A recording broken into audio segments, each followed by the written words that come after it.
Chaque 3 décembre, il est célébré la Journée internationale des personnes handicapées. Pour cette année, le thème porte sur la résilience face au Covid-19. On va profiter de la journée pour faire le point sur la situation des personnes vivant en situation de handicap au Togo. Quel est l'état des lieux? Qu'est-ce qu'il reste à faire pour une amélioration de leurs conditions? Toutes ces questions seront posées aujourd'hui à notre invité du jour, Toufaïlé Tchakou. Bonsoir, Monsieur Tchakou. Bonsoir, Monsieur Samuel. Vous êtes le secrétaire général du Synta Togo, c'est le syndicat national des travailleurs en situation de handicap du Togo. Première question, peut-être sur le Synta Togo, avant d'aller dans le fond du sujet. Pourquoi il vous a paru indispensable pour les travailleurs vivant en situation de handicap de mettre sur pied un syndicat? Merci, Samuel. Et vous savez, la question du handicap est une question sensible. Et c'est une aussi question de préoccupation nationale et internationale. Et la personne vivant avec un handicap est une personne fragile, vulnérable, qui mérite des soins adaptés pour lui permettre de contribuer à sa manière au développement de sa société dans son ensemble. Alors, les travailleurs, l'État togolais, dans sa volonté donc de faire, d'encourager la promotion de la personne en situation de handicap, s'est lancé dans une dynamique de recrutement des diplômés en situation de handicap au sein de la fonction publique. Et aussi, on peut noter le patronat, le secteur privé, qui aussi encourage cette couche vulnérable en acceptant le recrutement, en établissant des contrats de travail à certains diplômés de cette catégorie. Alors donc, étant dans un monde du travail, la personne en situation de handicap, étant une personne vulnérable, a besoin d'être aussi protégée. Parce que, arrivé sur le terrain du travail, le patron ou le chef peut se rendre compte de certains aspects qui sont liés directement à sa situation physique ou à son handicap. Mais si le patron ou la hiérarchie ne maîtrise pas ces aspects, elle peut prendre des mesures préjudiciables aux intérêts du travailleur en situation de handicap, que ce soit dans le secteur public ou dans le secteur privé. C'est ainsi que les travailleurs du Togo ont jugé bon de mettre en place un creuset syndical national pour pouvoir porter haut certaines défaillances ou, encore mieux, pour relever des préoccupations nécessaires pour leur permettre de contribuer au fonctionnement de leurs services respectifs. D'accord, intéressant cette introduction. Ça va donc nous aider puisque vous êtes déjà en situation de travail, vous connaissez mieux ces réalités. Si on en vient maintenant à cette journée du 3 décembre, journée consacrée aux personnes vivant en situation de handicap, pour vous, qu'est-ce que ça signifie, une telle journée de l'ONU? Non, c'est une grande joie. La journée internationale de la personne handicapée, c'est une grande joie pour une personne en situation de handicap. Une double joie. Pourquoi une double joie? Et c'est que d'une part, les nations du monde ont pris conscience que l'handicap n'est pas une fatalité. Personne n'a souhaité être dans une situation de handicap. Et c'est un fait social qui est arrivé. Et il faut tenir compte, il faut conjuguer avec ces faits sociaux et transformer ces faits sociaux de nature qui crée des limites à la personne en des opportunités, lui offrir des opportunités, lui offrir des failles pour que ces personnes puissent être le mieux à l'aise, le mieux épanouies dans leur société respective. C'est pour cela. D'autre part, lorsqu'on prend le Togo, la République togolaise, qui a ratifié cette convention pour dire oui, nous partageons cette philosophie, cette idéologie de protection, de prévention de la personne en situation de handicap. Nous pensons que c'est une double joie. Une joie qui constitue au même moment une opportunité pour les personnes en situation de handicap de façon générale et celles du Togo de façon particulière pour mettre en avant quels sont les différentes failles, quels sont les différents obstacles qui subsistent et porter cela à l'attention de l'autorité pour des solutions idoines. Cette année, le thème de la journée, c'est « Développons notre résilience collective pour trouver et mettre en œuvre des solutions durables afin de ne laisser personne de côté pendant et après la Covid-19 ». Est-ce que la période sanitaire que le monde vit, que notre pays vit depuis mars dernier, est-ce que ça a accentué les difficultés que vivent déjà les personnes en situation de handicap? Oui, merci M. Samuel. C'est une question très fondamentale et très pertinente parce que, pour dire un peu court, la personne en situation de handicap étant une situation entre guillemets malade ou réduite par rapport à certains aspects, que ce soit sur le plan mental, physique, et une maladie internationale qui vient à toucher toute la population, que vous soyez valide ou pas, avec des restrictions de circulation, des restrictions de mesures pour pouvoir éviter de contracter cette maladie, c'est que cette maladie vient aggraver davantage la situation de la personne handicapée. Et c'est pour cela l'État a pris des mesures. L'État a pris des mesures, les associations de personnes en situation de handicap au Togo, notamment la FETAF, et bien d'autres associations sur le plan national. Nous avons aussi, il y a une association APIA, qui est l'association des personnes en situation d'handicap résident là-bas, à AFAC, à Kara. Il y a l'Handisport Togo, qui fait la promotion du sport handicapé. L'association des femmes en situation de handicap ici à Lomé. À Dapon également, sur le plan national, il y a des structures de personnes. Et ces structures se sont mobilisées pour pouvoir lutter contre cette maladie en limitant leurs déplacements et apportant la voie pour que l'autorité puisse venir au secours et leur permettre des conditions minimum pour éviter de contracter cette maladie. Donc j'avoue que le Covid-19, pour ne pas dire que c'est un drame pour les personnes handicapées, vraiment c'est un casse-tête chinois pour les personnes en situation de handicap. Mais est-ce qu'il y a eu une attention au niveau du Togo, par exemple?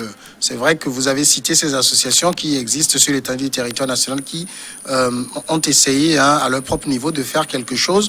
Mais est-ce que vous avez senti que vous, vivant en situation de handicap, vous avez eu une attention toute particulière des autorités, d'autres structures existantes? Oui, l'État, à travers la direction des personnes handicapées, qui est logée au niveau du ministère de l'Action sociale, essaie de prendre des mesures. Il va falloir que ce soit des mesures un peu plus visibles, un peu plus poignantes, pour que la personne en situation de handicap, où qu'elle se trouve, puisse être bien touchée. Que ce soit sur le plan sanitaire ou que sur le plan alimentaire, étant donné que l'état de Covid a limité des sorties, des restrictions de circulation, de liberté. Il va falloir des actions plus pointues en faveur de cette couche-là. Au Togo, quelle est votre situation aujourd'hui? Comment est-ce que les personnes vivant en situation de handicap sont prises en compte aujourd'hui au Togo? Oui, au Togo, je pense... la prise en compte de la personne en situation de handicap n'est pas tout à fait rose. La prise en compte n'est pas tout à fait rose, mais elle n'est pas aussi alarmante. Il y a une subvention que l'État apporte à la FETAF, la Fédération togolaise des personnes en situation de handicap, pour les activités à l'endroit des personnes en situation de handicap. Et l'État a essayé de recruter des diplômés en situation de handicap dans la fonction publique. Et il y a la loi que l'État avait adoptée de protection des personnes en situation de handicap pour essayer de nous accorder des dispositions souples. Lorsqu'il s'agit des actions, lorsqu'il s'agit de mener certaines actions, certaines activités, lorsqu'il s'agit d'un travailleur sur son lieu de travail, des sensibilisations à l'endroit des supérieurs, au niveau des transactions, au niveau du port, lorsqu'un matériel concernant les personnes en situation de handicap, il y a des mesures souples qui sont prises par rapport à ces aspects. Donc, l'État fait des efforts à l'endroit de cette couche. Et nous saluons cela, nous saluons cette idée. Et nous nous rappelons, bien que lors des présidentielles passées, le chef de l'État a eu à accorder un point d'honneur à la question du handicap, ne serait-ce que sur le plan de la formation et sur le plan de l'inclusion professionnelle des personnes en situation de handicap. Donc vous direz par rapport au passé que ça s'améliore? Ça s'améliore. Et présentement, ce projet de loi qui était là est en révision pour être conforme à la Convention internationale des Nations Unies, qui prévoit beaucoup plus de dispositions, plus douces en faveur des personnes en situation de handicap. Bon, c'est vrai que malheureusement, ce projet de loi en révision qui est introduit au niveau du Conseil des ministres n'est pas encore adopté. Bon, je pense que nous déplorons cela. Bon, c'est vrai que lorsque vous regardez le contenu de ce projet de loi, l'implication budgétaire ou financière que cela va entraîner, cela peut être assez lourd pour l'État. Et on dit souvent que la plus belle fille au monde ne peut donner que ce qu'elle a.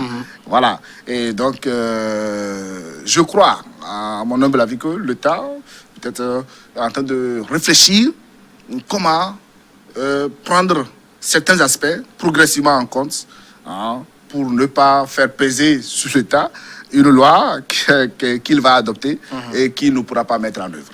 Ça veut dire que le projet de loi, comme vous nous dites, qui doit un peu s'arrimer sur la Convention, ça prévoit des choses assez particulières pour vous qui ont des incidences sur le budget. Exact. Ça prévoit par exemple l'accessibilité physique des bureaux.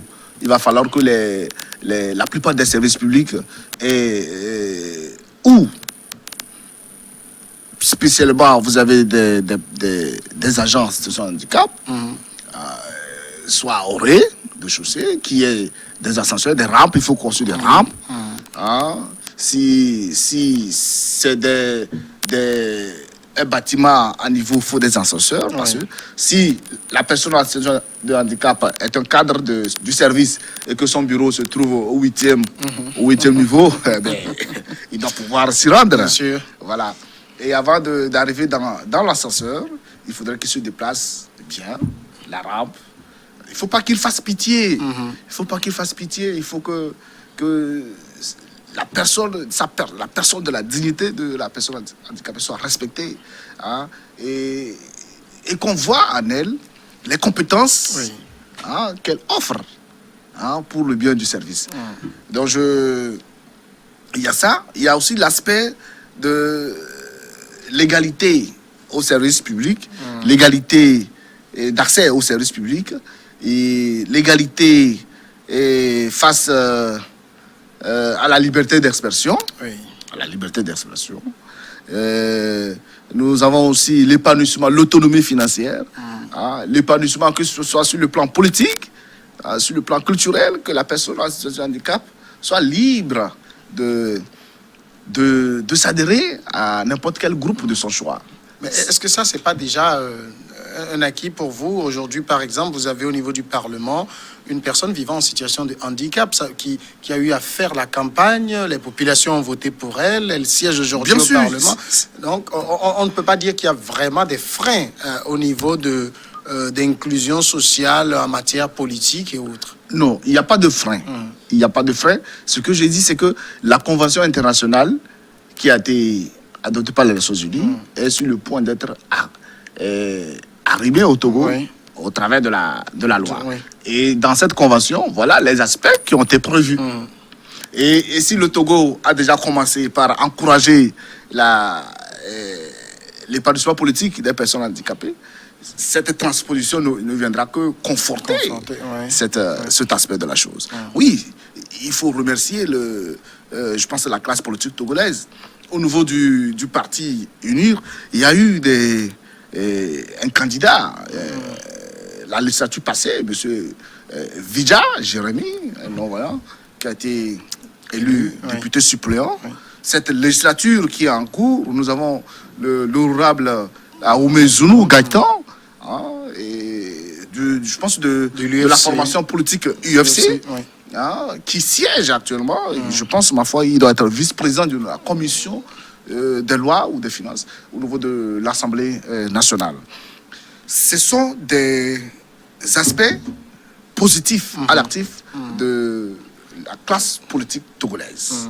Et nous encourageons cela et nous invitons davantage les autres leaders politiques à emboîter ces pas de ces partis politiques qui encouragent l'épanouissement politique des personnes en situation de handicap. L'autre aspect, c'est quoi? C'est que vous voyez les cadres en situation de handicap qui sont dans les fonctions publiques, dans les secteurs privés. Une chose est de les recruter, une chose de les accepter, mais une autre est de faire leur promotion. Il faut les nommer, leur donner des responsabilités. Voilà. À travers là, cela va concourir à leur donner un certain respect. Lorsque vous êtes dans une structure et votre leader, votre manager, c'est une personne en handicap, envers qui vous n'exprimez pas de pitié, mais vous exprimez une certaine, je sais pas, admiration au regard de sa compétence et de son travail bien fait. Quand vous sortez dans la société, ce comportement-là se répercute indirectement vis-à-vis de vos proches, vis-à-vis de votre famille. Et cela va. Les enfants qui sont à l'école, arrivés, s'ils voient un enfant en situation de handicap, son regard est différent. Nous, quand nous, à l'école, c'était pas facile. Être en situation de handicap, aller à l'école, cours primaire, au CG, jusqu'à l'université, vous allez rencontrer des difficultés, des barrières sociales. En réalité, ce qui revient à dire que l'handicap même, on dirait que ce n'est pas vous, mais l'handicap, on dirait que c'est dans le regard de l'autre. Voyez-vous? Dans le regard de l'autre et dans les infrastructures. Finalement, est-ce que votre l'inclusion sociale des personnes vivant en situation de handicap au niveau du Togo, qu'est-ce qu'il en est exactement? C'est vrai, vous avez décrit un peu la situation, mais vous avez l'impression aujourd'hui que vous êtes un peu plus... cette inclusion est un peu plus réussie que par le passé? Oui, elle est beaucoup plus réussie que par le passé. Elle est beaucoup plus réussie parce que cette question est sur les lèvres des autorités. Cette question est dans les couloirs du pouvoir, ou bien on peut dire dans les couloirs du pouvoir. Ça se chante, ça se parle. Oui.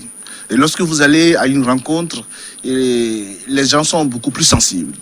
On dit non, c'est une personne en handicap, il faut lui aménager une place, il faut lui faciliter l'accès, il faut permettre à ce que, il faut l'éviter les mouvements. Voilà.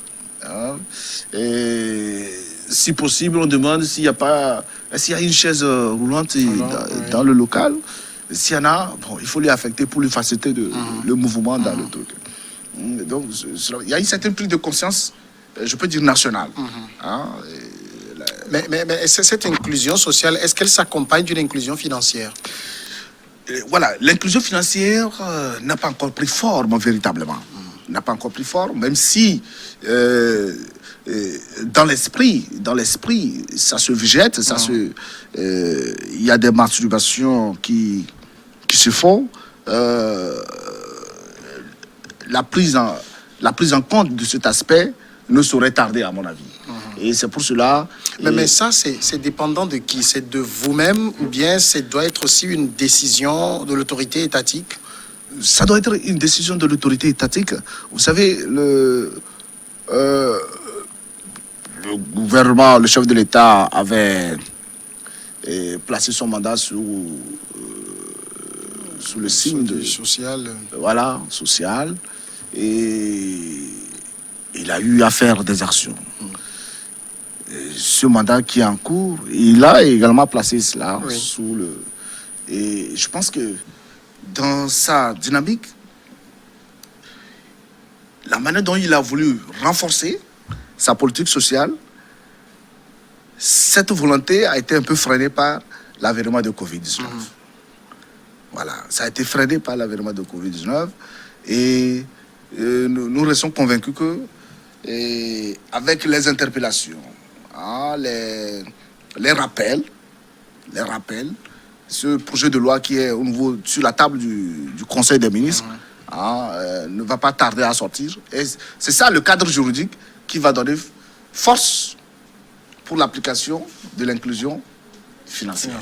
Ouais. Voilà. C'est pas encore comme dans les autres pays où la personne en situation de handicap bénéficie de certaines prises en charge financières pour lui permettre, si elle n'est pas encore employée, de vivre librement et de façon indépendante et épanouie dans la société. Nous espérons que ces aspects viendront pour permettre à la personne handicapée du Togo d'être plus épanouie, d'être plus indépendante. Mais en même temps, on sait que on parle de personnes vivant en situation de handicap et on sait que les handicaps ne sont pas les mêmes. Vous avez des personnes vivant en situation de handicap moteur, d'autres handicaps visuels, etc. Les réalités ne sont pas les mêmes pour toutes ces personnes. Non, les réalités ne sont pas du tout les mêmes. Vous voyez, un travailleur non-voyant, quand il est au bureau, il a besoin d'un ordinateur adapté. Oui. Il a besoin d'un téléphone adapté. Et il a besoin d'une certaine assistance. Voilà. Et ça, c'est un peu plus compliqué à mettre en place. Ça demande plus de moyens. Et cela paraît compliqué, mais en fait, lorsqu'on s'y engage, c'est possible et c'est faisable. Cela se fait parce que de nos jours, les ordinateurs adaptés, les téléphones adaptés, ça se trouve sur le marché. Et lorsque le plaidoyer est fait, ces matériels reviennent un peu moins cher. Un peu moins cher. Voyez-vous. Donc, c'est une question aussi de volonté et d'engagement, de courage. Voilà, de courage. Vous voyez, pour rentrer dans l'histoire, il faut prendre des décisions dures.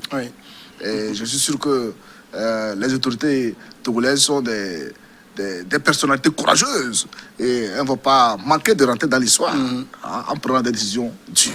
Quand je dis par exemple que chacun a sa situation particulière, si je prends par exemple un malentendant, vous vous rendez compte que moi, par exemple, ici, il me serait difficile de faire une émission avec un malentendant comme je le fais avec vous. Il va falloir que j'ai besoin d'un interprète de langage gestuel. C'est la même chose dans l'administration, par exemple. Et ça revient à ce type de handicap, à recruter des gens adaptés pour leur expliquer les choses. Le patron veut lui confier un dossier, il faut qu'il y ait un interprète. Ça alourdit les charges de l'entreprise. Même pour l'État, c'est la même chose. Oui, bon... Tu sais, il n'y a rien qui est plus difficile à l'État. À l'État, rien n'est impossible. À l'État. Voilà. C'est pour cela que l'État peut se permettre de s'endetter des milliards et des milliards. Oui, il paiera toujours. Il paiera toujours. Pour développer, construire les routes, pour permettre... Lorsque vous savez qu'il y a du potentiel dans un citoyen togolais, vous pouvez investir des millions, voire des milliards, pour exploiter ce potentiel dans l'intérêt national.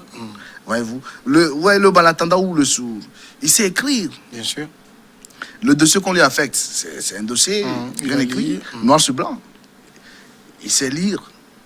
Le chef, il faut faire une formation adaptée au chef. Le former, comment manager son agent qui est malentendant. Comment manager ton agent qui a un handicap moteur, qui a un handicap visuel. C'est une question de management adapté. Je sais que dans mon équipe, j'ai 3 personnes en handicap. Je ne les traite pas de la même manière. Ou bien lorsque je dois prononcer un discours pour tout le monde, je dois tenir compte de ces personnes. De ces personnes-là, pour savoir choisir mes mots. La société elle-même, c'est-à-dire les autres, on ne parle plus ici de l'État, mais tous les autres, est-ce que le regard sur la personne vivant en situation de handicap reste toujours ce regard condescendant ou bien il est différent aujourd'hui? Ce regard est toujours d'actualité. Ce regard est toujours d'actualité. Mêlé d'un peu de pitié, de Oui, condescendance. il y a de la pitié. Lorsque vous voyez une personne qui voit une personne en situation de handicap, ce qui lui vient tout de suite, le coach, bien bon, je sais pas. Qu'est-ce qui s'est passé? Ça fait pitié. Il ne voit pas en cette personne des potentialités à exploiter. Oui. Hein? La Convention des Nations Unies même condamne ces genres d'attitudes. Là, ça revient, au-delà de tout ce qu'on a dit aussi, à éduquer aussi la population. La population. Il faut des sensibilisations pour dire que non, la personne qui est en situation de handicap, ce n'est pas un monstre, c'est pas... Il n'est pas moins que vous. Il n'est pas moins que vous. Il a une déficience. Il a un membre qui ne travaille pas. Oui. Mais il est là. Simplement. Il est simplement. Mais il réfléchit. Il peut aller à l'école. Il peut occuper le premier rang. Voilà. Donc, cette formation est nécessaire à l'endroit de la population dans son ensemble. Et nous invitons les ONG, les associations à prendre le relais de cette sensibilisation-là. Pour que la nation togolaise soit construite de façon intégrale. Lorsque un Togolais est quelque part, on le jauge dans son ensemble, on voit un monsieur, un être humain, qui sait distinguer, qui sait dire, oui, ce monsieur, il est bon. Et lorsque quelqu'un d'autre qui ne connaît pas ça, il regarde, non, ben, ce monsieur, vous ne voyez pas que c'est une personne en situation de handicap. Il dit, oui, c'est un monsieur bon. C'est lui qu'il faut là-bas. On est arrivé presque à la fin de cet entretien. Toufaïlé Tchakou, 2 derniers mots. Le premier, à l'endroit de l'État. Si vous avez un message ce 3 décembre, à l'endroit de l'État, ce sera lequel? À l'endroit de l'État, je voudrais inviter l'État à faire diligence, à adopter le projet de loi portant protection des personnes en situation de handicap, en lien avec la Convention internationale des Nations Unies relative à la protection des personnes en situation de handicap. Parce que c'est cette loi que le gouvernement va adopter qui viendra booster leur engagement politique vis-à-vis de l'inclusion de l'handicap au Togo. Deuxième message à l'endroit de toutes les personnes vivant en situation de handicap. À l'endroit de mes frères, mes sœurs en situation de handicap, sachant que l'handicap n'est pas une fatalité. Lorsqu'on est en situation de handicap, on n'est pas une personne incapable. On est doué de compétences et de connaissances pour pouvoir contribuer le mieux possible aussi au développement de l'État. Ne faisons pas pitié. Allez apprendre. Si vous avez un métier qui vous intéresse, allez l'apprendre. Évitez de mendier. Évitez de faire pitié. Mais affirmer votre personnalité à travers nos compétences, à travers notre engagement d'apprendre et d'aller de l'avant. Toufaïlé Tchakou, merci à vous d'être passé répondre à nos questions. C'est moi qui vous remercie, M. Samuel. Vous êtes le secrétaire général du syndicat national des travailleurs en situation de handicap du Togo. Bonne journée à vous. Bonne journée, M. Samuel. Merci beaucoup. On va passer maintenant à la pause, le journal et puis après, regard croisé.